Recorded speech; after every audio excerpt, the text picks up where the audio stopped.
Hello everyone, I'm Robert Shephard, Environmental Health and Safety Director at IALR.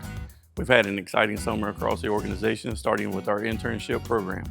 This year, 15 interns spent 8 weeks working alongside teams throughout IALR, making real contributions to our programs and efforts while gaining real-world experience. We also wrapped up another successful season of STEM camps. A total of 170 students participated in 9 hands-on camps covering everything from engineering and robotics to entrepreneurship, creative writing, filmmaking, and service learning. These experiences help students stay curious, build confidence, and explore new possibilities while school was out. And speaking of inspiring the next generation, we're gearing up for the Career ChoICE Youth Expo happening October 7th and 8th at the Old Dominion Agricultural Complex.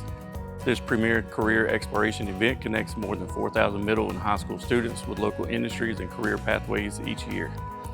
We're currently looking for employers to host interactive exhibits where you get to share your company and career paths with students in a way they will remember. If your organization wants to showcase hands-on careers and make a lasting impact on students, now is the time to get involved. We'll see you next month.